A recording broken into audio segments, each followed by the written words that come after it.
Pasi problemi u bë mediatik, është ndërhyrë në rrugën që lidh Matin me rrugën e Arbrit në vendin e quajtur Ura e Fshatit. Rruga në fjalë ishte pjesë e projektit të rrugës së Arbrit, por u dëmtua 18 muaj më parë dhe asnjë mas nuk ishte marrë për ta riasfaltuar.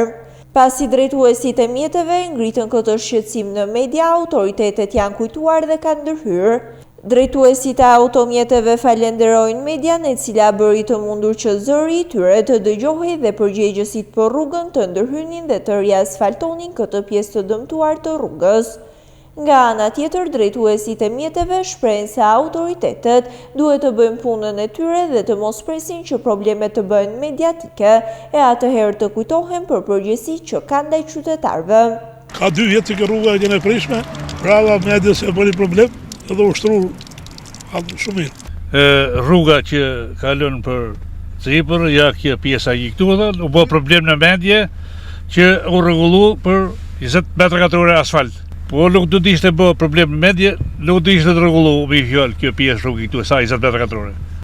Kjo rruga kryesore që rreth i montit me Tiranën, me fjalë që i shërben çdo kujt natën, ditën, pjesë e rrugës Arbrit. Që kjo rruga që në cëpëso për shokuim. Si medje shumë valendet, o zoti moth, i një mof zoti medjen ma shumëtën, sa ata që bëj kjo rruga. Kjo rrugë ka qenë cëpëso për shqyqyrë që ashtrun, e regullun, masi u bo problem në media. Kjo pjesë rrugë është dëmtuar nga shira. Kjo pjesë rrugë ishte dëmtuar nga shirat e rrëmbyeshëm të fundit të vitit 2023, por që prej nëntorit të atij viti nuk ishte ndërhyrë për ta rikthyer në gjendjen e mëparshme.